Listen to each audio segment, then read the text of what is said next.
interesting question, because I think that Poland is also a woman and the Ukraine is also a woman. But yes, Belarus is usually depicted as beautiful women in a national dress, with flowers in your hair. But maybe Belarus has a women face. That Belarus is a country that is seized by man, dictator, but Belarus, she doesn't want to live like this anymore. Не учли они, что у каждого сильного мужчины за плечами стоит сильная женщина.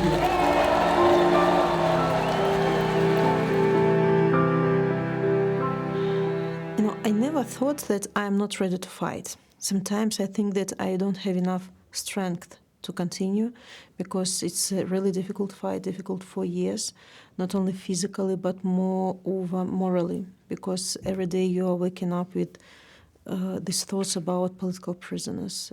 It's your personal pain because your husband is in jail, and children asking me when they're going to see their daddy. It's not about like decisiveness to fight. It's about emotions. It's about physical strength. But I until I have this strength, I will continue, because we are people of Belarus responsible for those who are now in prisons.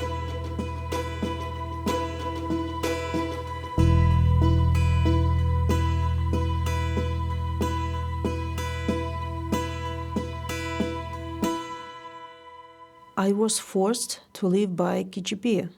I never had intention to leave Belarus.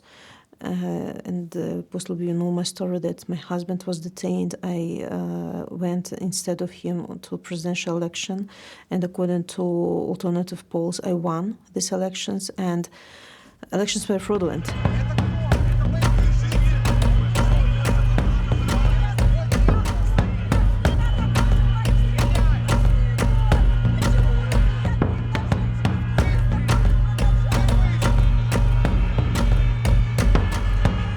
Went to the streets, and the regime of Lukashenko, as did many times before, he decided to make leaders leave the country, thinking that uprising will decrease, that it will be over. And on the next day after elections, I was taken by KGB forces, and they brought me to the border with Lithuania.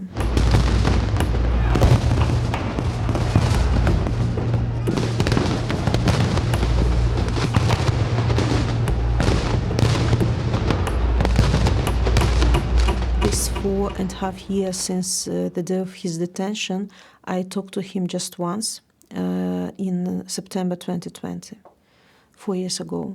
It was a very short talk. He called me from prison. I suppose that KGB made him to phone me, to ask some questions, and that is. Since then, I have never had any communication with him. I don't know if he's alive. I don't know anything about him. Lawyer is not allowed to visit. Letters are not delivered. So it's a type of torturing people.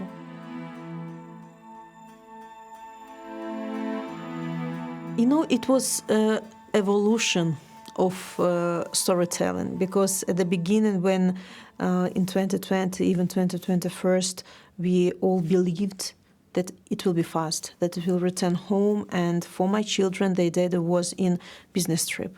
He sent them birthday gifts. He sent them regards, wishes.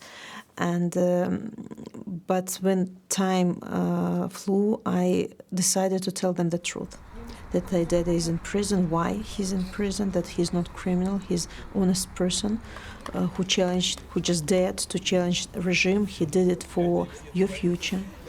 And there were several days of tears, but they accepted this. And since then, my task was to provide virtual presence of my husband in my children's life. My daughter very soon it will be her 5th birthday. We are celebrating without her daddy. She was 5 years when she heard his voice last time. So for me, it's very important for her to remember him, remember his voice, remember how he's moving, how he's acting. So that's why we're watching constantly videos from his YouTube blog. My son is very interested in politics, in Belarusian politics, in this Russian-Ukrainian war. He wants to understand what's going on, because, on many many conditions, release of his daddy will take place. And we don't talk much about my husband to older son, because he's already a teenager. He keeps his feelings inside. But I know that it's not because he doesn't want to talk, but because it's too painful for him. He understands more than his younger sister.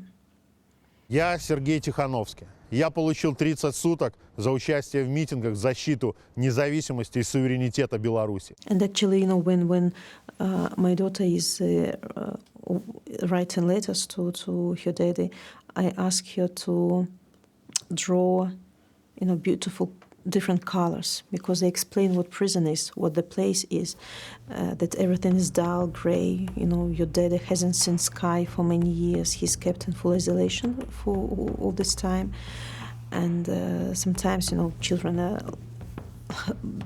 be lazy, and she can write couple of sentences, and I explain, look, your daddy wants to know how you're growing up, what's your interest, because when he will be released, I want him to know what was happening to you, what was happening to a brother, just for him to know what people you are. When we're talking about imprisonment, we can think of two sides, physical and mental. Physical, of course, people are very exhausted. People are being tortured. People are without normal food, without normal water. Some prisoners, they have possibility to get parcels from freedom from their relatives. My husband was deprived of any parcels for 4 years already. So just imagine this prison food, no vitamins. They are like people who are being released because they have served their terms. They looking 20 years older. They are exhausted physically. So I think he lost much weight.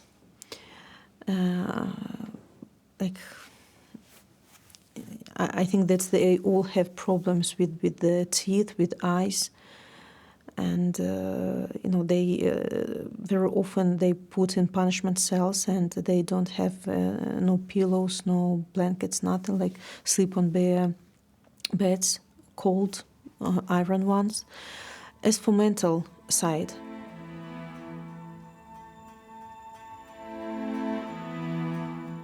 he's one of the most strongest. He's one of the strongest people I have ever met. He always was my orient, in the world and life. He coped with many difficulties in our life. But people who are also, being released after 2-3 years, they tell us awful stories that, especially if you're in isolation, you don't have anybody to talk. You're losing understanding what day it is now. It's always like dilemma. You can write letter of pardoning, and maybe this regime will release you. Maybe not. It's like game, But there are many people who stay firm with their belief, and they don't have any deals with the prison, with dictators. So my husband is like this. But I, for example, I don't know what he's thinking now. He's 500 days without any communication. I think regime is doing this just to break them, to persuade our beloved, our friends, that the world has forgotten about you, that Belarusians stop fighting for you, that look, nobody is coming to visit you, nobody is writing to you, because I'm absolutely sure that letters from children are also not delivered to him. And I want to believe, I don't know how it's possible, I want to believe that somehow the messages are went through prison walls, and they receive, this understanding that Belarusians haven't given up, that we continue, that we are talking about our political prisoners everywhere and demand their release.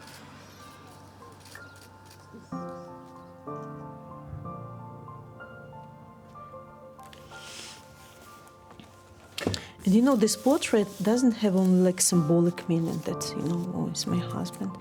It's a real feeling that sometimes when you are physically exhausted, you're losing orienters, you don't know what else you can do. And it's important for me to look into his eyes and to remember how he was active, how it was important for him, and just, wake up, get up from your bed and go and fight.